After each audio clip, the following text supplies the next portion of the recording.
Assalamualaikum warahmatullahi wabarakatuh.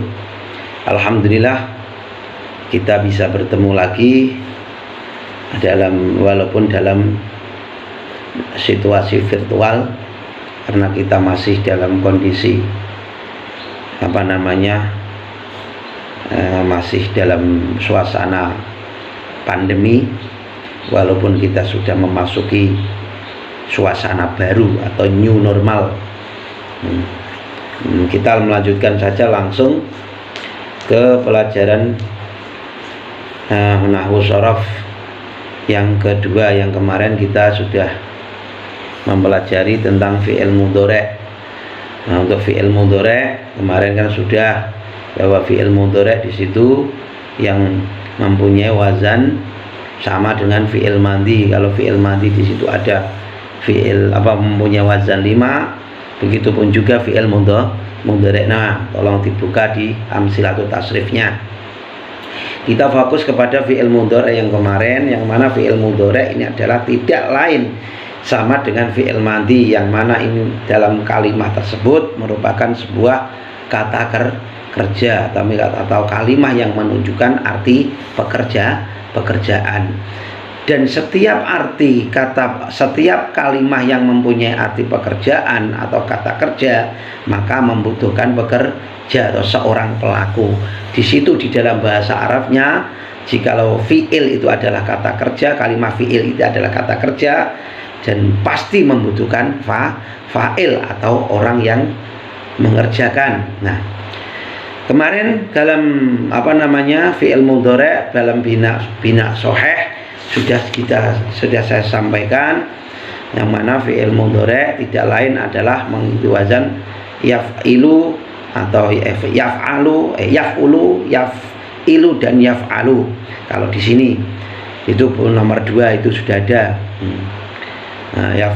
Ada yaf'alu, ada yaf'ulu, fa'ala yaf'ulu. Kalau fa'ala fi'il madhi, yaf'ulunya fi'il mudhari'. Terus fa'ala yaf'ilu, kalau fa'ala fi'il madhi, yaf'ilunya adalah fi'il mudhari'. Kalau ada juga fa'ala yaf'alu, fa'ala fi'il madhi, yaf'alunya adalah fi'il mudhari'. Terserah, tergantung bagaimana lafat-lafat atau mauzun atau lafat yang akan diikutkan wazan tersebut. Nah, terus untuk selanjutnya, karena kemarin kita sudah membahas tentang bina sahih. Artinya bina sahih adalah setiap susunan huruf atau kalimah-kalimah yang bentuknya adalah huruf sahih. Artinya huruf sahih itu adalah tidak ada huruf ilatnya. Huruf ilatnya apa? Huruf yang dinamakan huruf ilat itu apa saja? Yaitu wawu, alif, dan ya, disingkat menjadi wayin. Jadi setiap lafaz-lafaz yang tidak ada huruf ilatnya dan lafaz tersebut ini adalah 3 huruf murni, dinamakan fi'il sulasi mujarrad atau yang murni, fi'il yang bentuknya adalah 3 huruf. Ini kita membahas masih tentang fi'il sulasi mujarrad. Dan begitupun juga sama dengan fi'il mudhari'nya. Fi'il mudhari'nya pun juga sama. Kita pembahasan ini adalah fi'il mudhari' yang mujarrad. Bagaimana wazan yang tadi saya sampaikan. Nah, misalnya ada doroba yadribu, alima terus alima ya'lamu, alama terus fataha yaftahu, doroba yadribu, kharaja yakhruju, dan sebagainya. Itu fi'il mudhari'nya. Bagaimana arti-arti yang dibawa dari fi'il mudhari' tidak lain adalah sebuah kerja yang akan dilaksanakan atau akan dikerjakan, dan saat dikerjakan ini adalah arti-arti dari kalimah-kalimah fi'il yang menjadi fi'il mudhari'. Berbeda dengan fi'il madhi. Kalau fi'il madhi ini adalah sebuah kata kerja yang sudah dilakukan atau yang sudah lampau. Nah, fi'il madhi dan fi'il mudhari' ini merupakan sebuah kata kerja yang mana di situ membutuhkan seorang pekerja, atau istilah di dalam bahasa Arab adalah fa'il. Nah, fa'il di sini ini menjadi 2, ada 2 kategori. Satu fa'il yang zahir, yang jelas, dan fa'il yang domir atau tersimpan, sampai bagaimana kemarin yang saya sudah jelaskan dalam sampai buka lagi ke nomor 4 itu, bagaimana kita mengetahui bahwa itu adalah fa'il domir dan sebagainya. Kalian harus tahu tasrif dinamakan tasrif lughawi. Karena apa? Tasrif itu di situ ada dua, yaitu satu istilahi, yang kedua adalah lughawi. Yang mana lughawi ini adalah menunjukkan sesuatu yang tersimpan atau kata-kata yang menunjukkan sebuah rahasia. Dan rahasia-rahasia itu ada rumusnya, sesuai dengan rumus yang ada yang dinamakan domir. Nah, pelaku domir itu ada huwa, huma, hum, iya, hum dan sebagainya. Lihat di amsilatut tasrifnya. Nah, kita lanjutkan karena kita sudah mempelajari tentang fi'il mudhari'. Fi'il mudhari' yang binanya adalah dari kalimah yang sahih. Sekarang kita mempelajari dari kalimah-kalimah yang mu'tal. Bagaimana dengan kalimah-kalimah yang mu'tal atau yang cacat? Yaitu sebuah kalimah atau susunan huruf yang berbentuk 3 huruf yang menjadi fi'il mudhari', yang di situ ada huruf ilatnya yang selain daripada fi'il mudhari'. Karena apa? Fi'il mudhari' ini mempunyai huruf, yaitu huruf mudhari' yang dinamakan huruf mudhari' yang hampir sama dengan huruf ilat. Perbedaannya, kalau fi'il mudhari' ini adalah perangkat dari sebuah wazan, tapi kalau huruf ilat ini adalah sebuah huruf yang cacat atau penyakit. Nah, istilahnya seperti itu. Sebagaimana contoh fi'il mudhari' lafal wajaba. Lafal wajaba ini adalah fi'il madhi. Fa'il madhi wajaba yang mengikuti wazan wajaba yaujibu, berarti mengikuti wazan fi'il wazan yang kedua, fa'ala yaf'ilu. Lah, karena wajaba yaujibu, karena seorang Arab ini karena seorang Arab atau orang Arab mengatakan lafaz yaujibu ini dianggap berat, maka lafaz wawu yang ada di situ ini dihilangkan menjadi yajibu. Jadi yajibu di situ adalah posisinya sebagai fi'il mudhari' yang aslinya adalah yaujibu mengikuti wazan yaf'ilu. Bagaimana contoh? Di situ adalah yauma tajidu kullu nafsin. Yauma tajidu, lafal tajidu. Jadi tajidu aslinya adalah tajidu. Wajada jidu. Nah, karena di situ ada huruf mudhari' ta, seperti itu. Dan sebagainya di bawahnya itu di huruf yang nomor 5. Kalau kita ikutkan tahu jidu kan berarti berat. Orang Arab itu sangat berat sekali karena mengandung huruf ilat.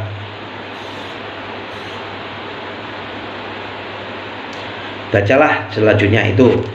Terus selanjutnya itu adalah huruf ilat yang ada di depan atau yang menjadi fi'il, karena kita harus tahu konteks apa istilah dalam tasrif itu. Ada fa fi'il, ada ain fi'il, ada lam fi'il. Yang fa fi'il adalah daripada fa-nya lafal fa'ala, ain fi'ilnya adalah ainnya lafal fa'ala, lam fi'ilnya adalah lamnya lafal fa'ala. Itu istilah dalam tasrif. Lah, yang mana kata di lafaz wajaba ini adalah dari fi'il madhi yang mempunyai wazan fi'il mudhari' yaujibu, atau mauzunnya adalah yaujibu yang diikutkan wazan yaf'ilu.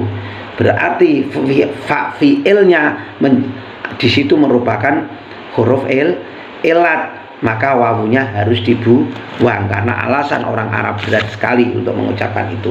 Terus kedua, ada fi'il mudhari' yang berupa ain fi'ilnya huruf ilat yang hidup, sedangkan sebelumnya berupa huruf sahih yang mati, maka harokat huruf ilat dipindah ke huruf yang sahih, sebagaimana qala yaqulu. Qala yaqulu aslinya apa? Fa'ala yaf'ulu. Lafal fa'ala yaf'ulu di situ seharusnya Seharusnya lafal qala fi'il mudhari'nya adalah yaqulu.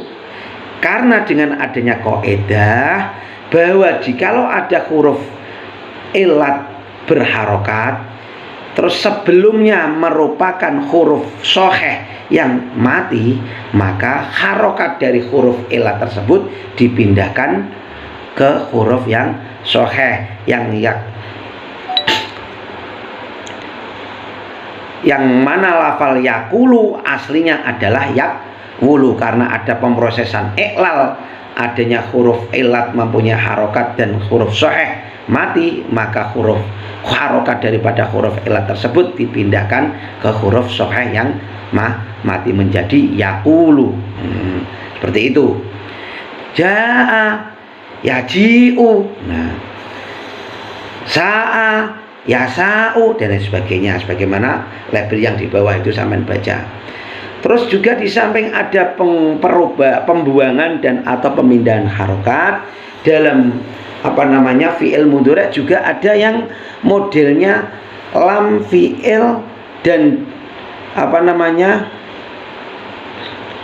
lam fi'ilnya merupakan huruf ilat.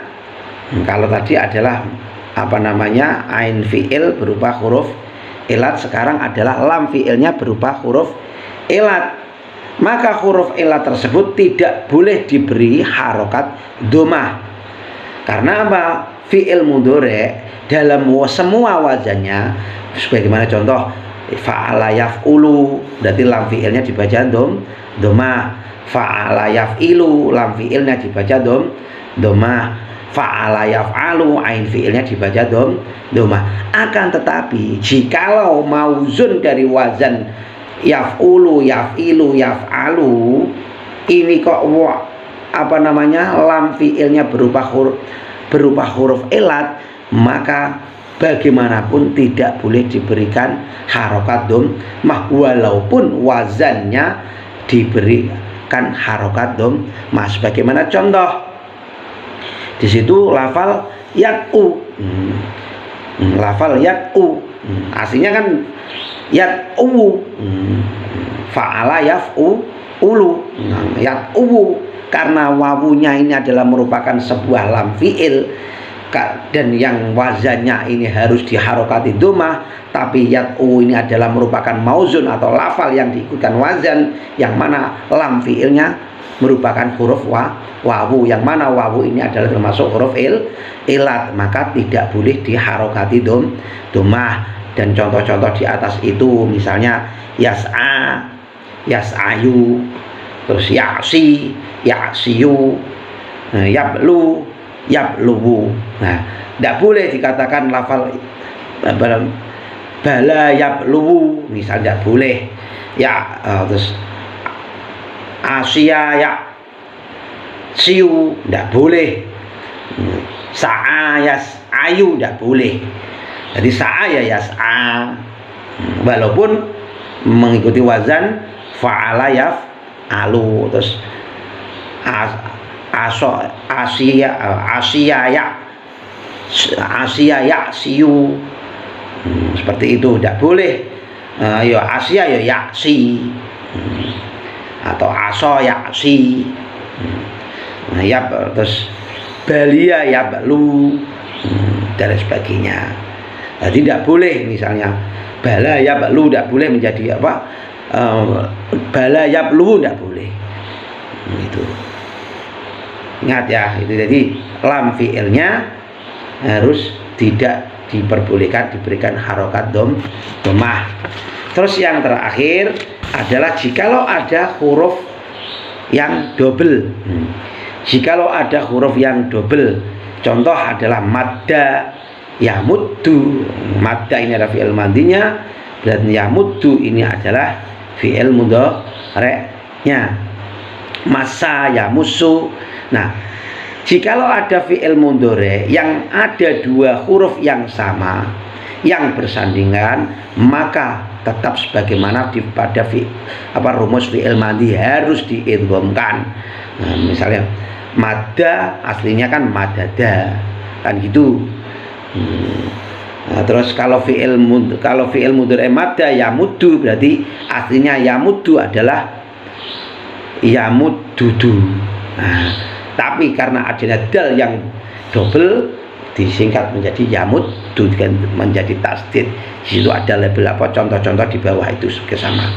Itu merupakan fi'il mudhari' yang sudah yang sesuai wazan daripada fi'il sulasi mujarrad.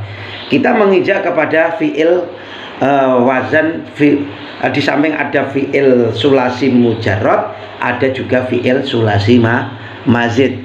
Konteks fi'il sulasi mazid perlu diingat, sulasi mazid ini adalah merupakan bentuk wazan yang dari wazan sulasi mujarrad dengan penambahan huruf, baik itu penambahan huruf 1 atau 2 huruf dan sebagainya. Nanti kita akan mempelajari itu.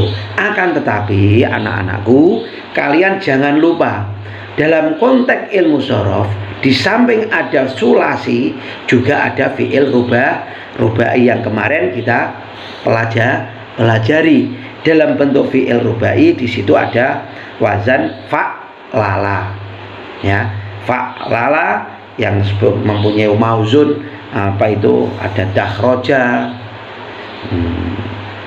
dan sebagainya itu fa'lala. Terus di samping ada fi'il rubai yang mujarrad. Ingat, kita akan bahas belakang aja. Itu tujuan saya ini menjelaskan biar tidak salah paham, biar kalian bisa membedakan antara wazan fi'il mudhari' mazid atau fi'il madhi mudhari' yang mujarrad, antara fi'il madhi mudhari' yang mujarrad dan fi'il madhi mudhari' yang mazid. Jadi di samping itu baik ada mujarrad dan mazid, ada juga rubai. Baik rubai yang mujarrad, ada rubai yang mulhaq. Nanti kita bahas di kelanjutannya. Sampai sini dulu, tolong itu dipahami tentang masalah kalimah fi'il yang terbentuk dari susunan huruf yang sahih atau susunan huruf yang terkena ilal atau yang ada penyakitnya, yang harus diadakan perubahan. Sampai di situ kita besok akan melanjutkan tentang auzanu mudhari'il mazid. Wallahu a'lam bishawab. Wassalamualaikum warahmatullahi wabarakatuh.